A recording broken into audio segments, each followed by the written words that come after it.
मैं एकता सिंह आराधना संदेश मिनिस्ट्री से प्रभु यीशु मसीह के नाम में आप सबको सलाम करती हूँ। हमने इससे पहले के वीडियो में मत्ती के पहले अध्याय का अध्ययन किया था और हमने वहाँ यीशु की वंशावली और यीशु मसीह के जन्म के बारे में अध्ययन किया था। वैसे ही मत्ती का दूसरा अध्याय हमें यीशु मसीह के जन्म के बाद जो घटनाएं हुई उनके बारे में बताता है और साथ ही साथ ये अध्याय हमें ये भी बताता है कि पवित्र शास्त्र में लिखी हर भविष्यवाणी पूरे हुए बिना नहीं रहती। हर भविष्यवाणी के पूरे होने का एक समय है। हम यहाँ पढ़ेंगे पहले और दूसरे वचन में। वहाँ लिखा है, हेरोदेस राजा के दिनों में जब यहूदिया के बैतलहम में यीशु का जन्म हुआ तो पूरब से कई ज्योतिषी यरूशलेम में आकर पूछने लगे, यहूदियों का राजा जिसका जन्म हुआ है कहाँ है? क्योंकि हमने पूरब में उसका तारा देखा है और उसको प्रणाम करने आए हैं। इस वचन में हम देखते हैं पूर्व दिशा में स्थित देशों से कई ज्योतिषी, जिनकी असली गिनती तो नहीं लिखी है, मगर वो बैतलहम आकर यीशु मसीह के बारे में पूछते हैं। और हो सकता है कि ये ज्योतिषी अन्य जातियों में से रहे हों, जो ग्रह और तारों की चाल देखते थे और उन्हीं के अनुसार भविष्य में होने वाली बातों का पता लगाते थे। और जब उन्होंने उस अद्भुत तारे को देखा जिसका संबंध यहूदियों के राजा के जन्म से था, तो वो बैतलहम में आकर पूछते हैं कि यहूदियों का राजा जिसका जन्म हुआ है कहाँ है? ये एक बहुत ही अजीब सी बात है, अजीब सा सवाल है कि राजा का जन्म हुआ है, क्योंकि किसी भी राजा का जन्म नहीं होता है। हम आज तक पढ़ते और सुनते आए कि राजा बनाया गया, राजा के रूप में अभिषेक हुआ, या फिर कोई इंसान राजा की गद्दी पर बैठाया गया, मगर किसी राजा का जन्म हुआ ये तो पहली ही बार सुना गया। क्योंकि ये कोई साधारण या सांसारिक राजा नहीं है, ये तो वो अद्भुत राजा है जिसके बारे में यह बात हो रही है। वो अद्भुत राजा है जो जन्म के पहले से ही राजा है। और ये ज्योतिषी इस राजा के बारे में पुराने नियम में की गई भविष्यवाणी को जानते थे, जो कि हमें मिलेगी गिनती की पुस्तक उसका 24वां अध्याय और 17 वचन, जहाँ लिखा है, याकूब में से एक तारा उदय होगा और इजराइल में से एक राजदंड उठेगा। इसलिए ये ज्योतिषी जानते थे कि पूरब में दिखने वाले इस तारे का संबंध यहूदियों के राजा के जन्म से है। इसलिए वो कई दिनों की यात्रा करके बैतलहम आए यहूदियों के राजा यीशु मसीह को प्रणाम करने। और तीसरे वचन में हम पढ़ेंगे, यह सुनकर हेरोदेस राजा और उसके साथ सारा यरूशलेम घबरा गया। वास्तव में तो इस आनंद का सुसमाचार पाकर तो यरूशलेम को आनंद बनाना चाहिए था, मगर यहाँ तो उल्टा ही हुआ। हेरोदेस राजा घबरा गया क्योंकि ऐसे किसी बच्चे का जन्म जो यहूदियों का राजा हो उसके राजपद के लिए खतरा था। और यरूशलेम नगर इसलिए घबरा गया क्योंकि ये नगर अभी अपने मसीहा के स्वागत के लिए तैयार ही नहीं था। ये बालक उस नगर की वर्तमान स्थितियों को, जो कि पापों से भरी थी, उनको बदल सकता था। राजा हेरोदेस और यरूशलेम नगर की ये घबराहट हमें यीशु मसीह के दूसरे आगमन के समय पैदा होने वाली परिस्थितियों के बारे में भी बताती है। यीशु मसीह के दूसरे आगमन के समय भी सब राजा घबरा जाएंगे, क्योंकि यह सब उनके राज्य का अंत होगा। और साथ ही साथ यरूशलेम नगर मतलब यीशु मसीह की कलीसिया, जो उसके आने के बारे में जानती है, वो भी घबरा जाएगी, क्योंकि शायद वो अपने मसीहा के स्वागत के लिए तैयार ही नहीं है। और महायाजक और शास्त्री जो इन सब के बारे में बहुत अच्छे से जानते हैं, वो इस विषय के बारे में बिल्कुल उदासीन थे, कि उनको इस बात से कोई फर्क ही नहीं पड़ता था। मगर उन ज्योतिषों की तरह अन्य जाति लोग जिन्हें परमेश्वर ने बुलाया है और वो अपने राजा की खोज कर रहे हैं, उसके आने के समाचार से आनंदित होंगे। आगे के वचनों में 4 से 6 वहाँ पे हम इस तरह से पढ़ेंगे कि तब हेरोदेस राजा ने लोगों के सब प्रधान याजकों और शास्त्रियों को इकट्ठा करके उनसे पूछा, मसीह का जन्म कहाँ होना चाहिए? उन्होंने उससे कहा, यहूदिया के बैतलहम में, क्योंकि भविष्यद्वक्ता के द्वारा यूँ लिखा गया है कि हे बैतलहम, तू जो यहूदा के प्रदेश में है, तू किसी भी रीति से यहूदा के अधिकारियों में सबसे छोटा नहीं, क्योंकि तुझ में से एक अधिपति निकलेगा जो मेरी प्रजा इजराइल की रखवाली करेगा। इसके बाद 7वें वचन में हम पढ़ेंगे कि हेरोदेस ने उन ज्योतिषियों को चुपके से बुलाकर उनसे जानना चाहा कि तारा सबसे पहले किस समय व किस जगह दिखाई दिया। दरअसल राजा हेरोदेस उस बालक का पता लगाकर उसे मारना चाहता था, परंतु अपने इस छलपूर्ण उद्देश्य को छिपाकर वह उन ज्योतिषियों को बैतलहम भेजता है कि उस बालक के विषय में ठीक ठीक मालूम करो, और जब वह मिल जाए तो मुझे समाचार दो ताकि मैं भी आकर उसको प्रणाम करूं।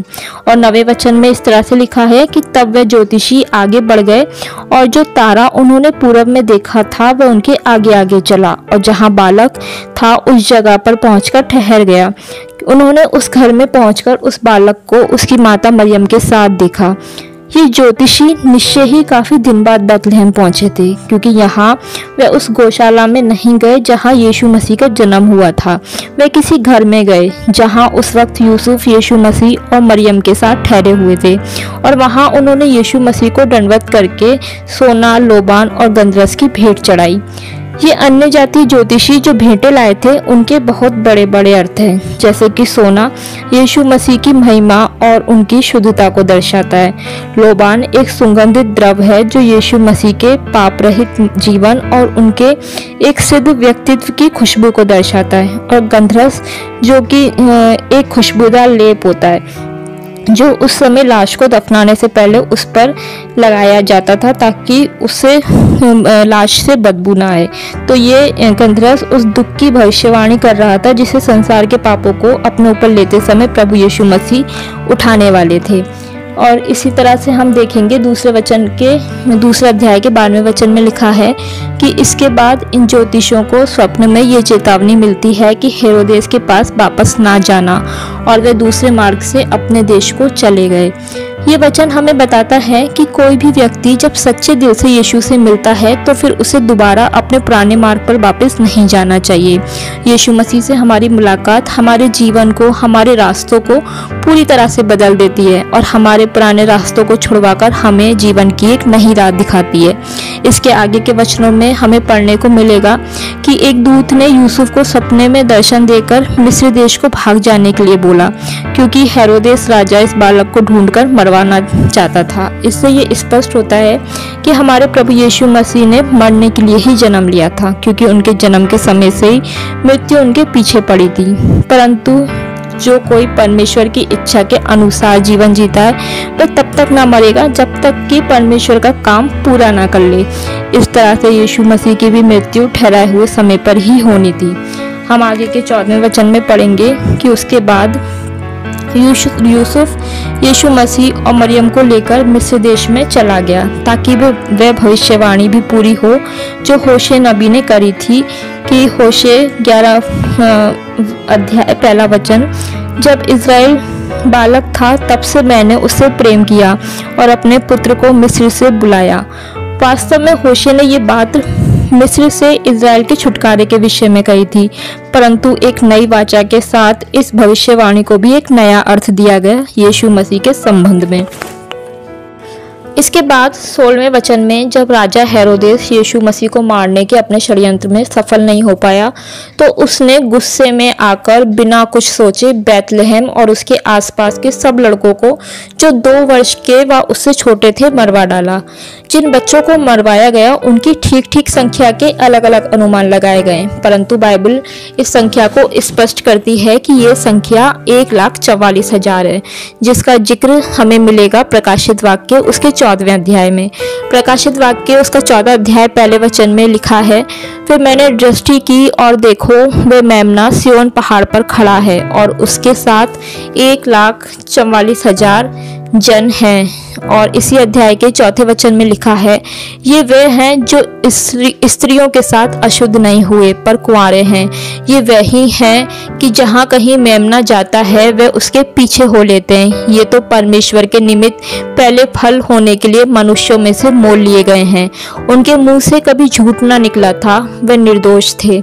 ये जो सारी विशेषताएं बताई गई हैं वह किसी इंसान में होनी तो नामुमकिन है, क्योंकि कोई भी निर्दोष नहीं है।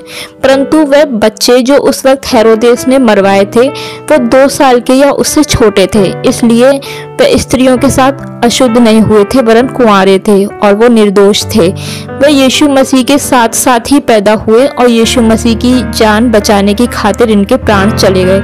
जैसा कि लिखा है कि जहाँ कहीं मेमना जाता है वो उसके पीछे हो लेते हैं। ये तो परमेश्वर के निमित्त पहले फल होने के लिए मनुष्यों में से मोल लिए गए हैं और ना ही इनके मुंह से कभी झूठ निकला था।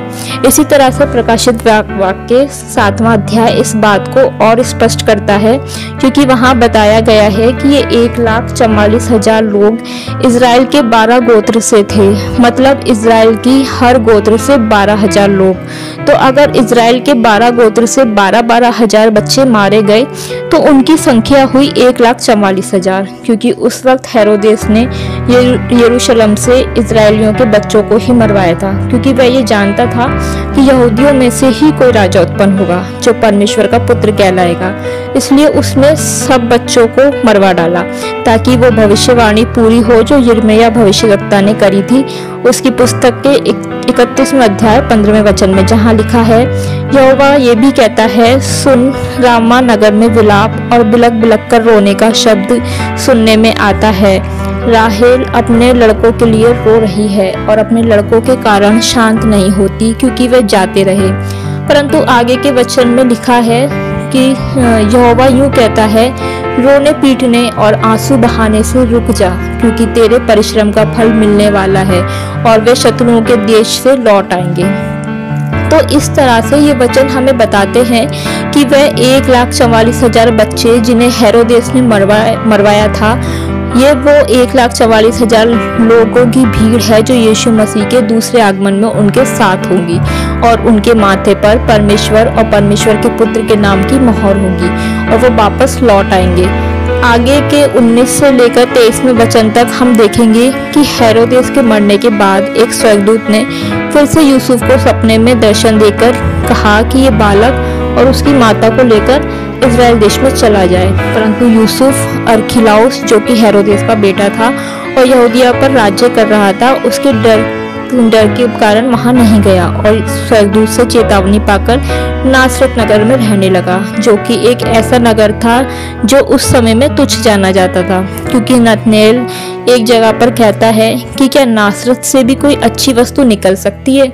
और जैसा 23वें पद में और लिखा है कि वो नासरी कहलाएगा, तो इसका अर्थ है कि वो भी तुच्छ जाना जाएगा। तो इस तरह से ये अध्याय यहाँ ख़त्म होता है और मैं आशा करती हूँ कि इस अध्याय के द्वारा हमने बहुत कुछ सीखा है। आज के इस वचन के द्वारा परमेश्वर के नाम की महिमा हो, हम सबको आशीष मिले। जय मसीह की।